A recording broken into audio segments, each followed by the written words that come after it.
few more questions. A question that I've gotten a few times is like, why did you delete your belly dance videos? I deleted them because I don't like them.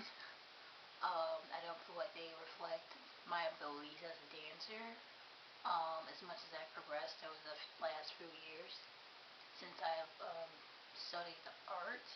I first started learning it a few years ago, but I think about over a year and a half ago I got more serious about it and like really started drawing hard and actually took classes and like learn a lot more about the history behind it and everything. So I deleted those videos because I don't like them. And get that question a lot. Am I gonna post more? Maybe, maybe not. I don't know. That depends on how I feel about myself as a dancer and how I feel about posting dance videos online. Because when I dance, I don't really think about it. It has to come natural to me. It can't just be, oh, I have to post a video for YouTube. It has to be, okay, I feel like dancing, I'm going to turn on some music and dance. It has to be something that's a little bit more natural to me.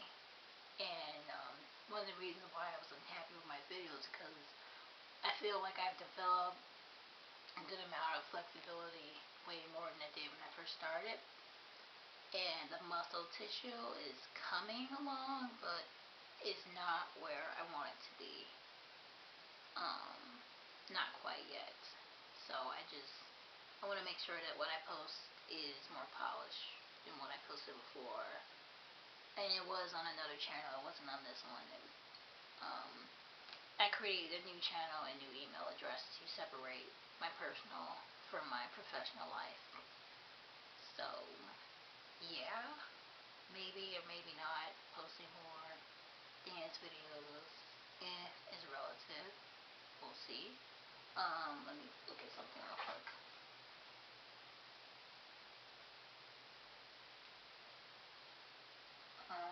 A modeling question that I get sometimes is, what is the difference between artistic nudes and erotic nudes? Because I'm a fine art model. The difference is very obvious. There's a difference between art and porn. Just because you see someone and they are nude doesn't mean that it's pornographic. There's an artistic nature to it as far as the posing, the lighting, and the focus of it goes.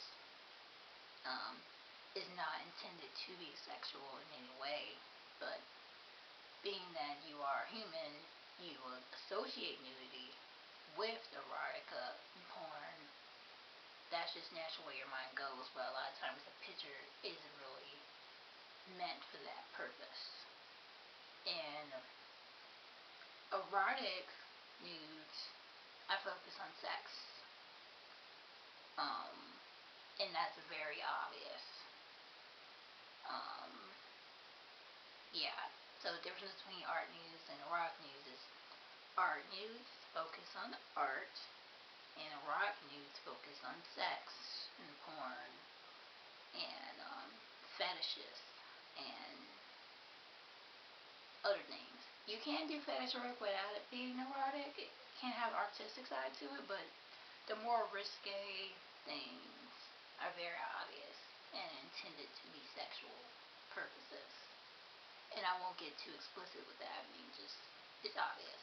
So, I don't shoot erotic nudes, but I do artistic ones. So, yeah, I get that a lot. Like, hey, what's the difference? You're naked either way. It's like, no, there's a huge difference. And just don't try to cross that line with me. Do I only go to gothic clubs? Yes, because that's the music that I like and the people that I want to surround myself with. I have no problem branching out and trying new things. It's just that I feel sort of awkward putting myself in that situation. I don't have the same amount of support and connection and community at other places that I do with the alternative being. So, yeah, I do. Because I like the music, I like the sound, I like the culture, I like the people that are in that scene. Hold on.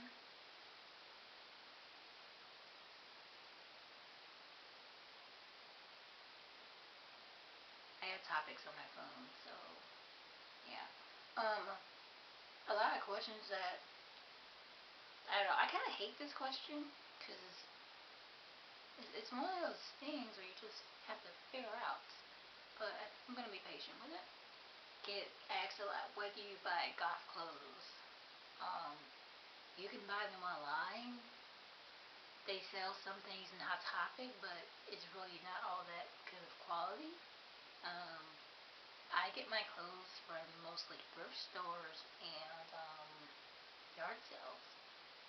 You don't have to look like a rock star every single day to be goth or alternative. You can just wear all black or whatever things you like that fits your style and work with that. So you don't need to spend a lot of money on goth clothes to be like this uber goth. Um, so yeah, and a lot of times the thing that you see online or wherever that you're like, ooh, I want that. Where do I get it? It's usually DIY. So I recommend learning how to make your own clothes and jewelry and accessories and customizing your own wares to find a style that's unique to you.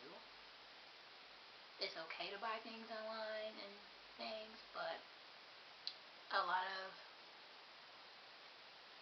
it is based on individualism and artistic freedom and creativity inwardly and outwardly. So I recommend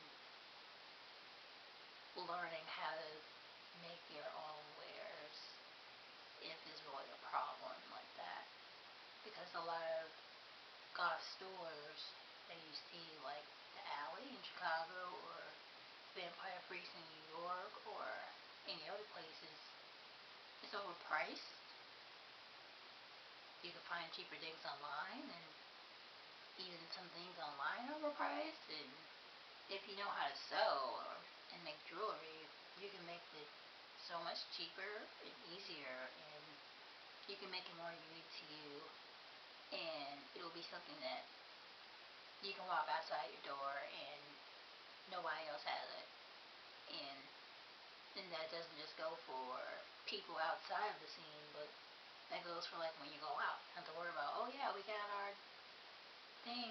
Oh, we got the same corset from Good Goth, or oh, we got the same thing from Hell Bunny, or whatever famous brand. You don't have to worry about that so much when you just customize and make your own thing. So yeah.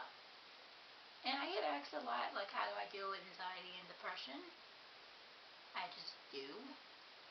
Um, that's just a personal question that I'm just not gonna go into right now. But yeah, I'm happy to answer any questions, and I hope this helps out a lot. Thanks.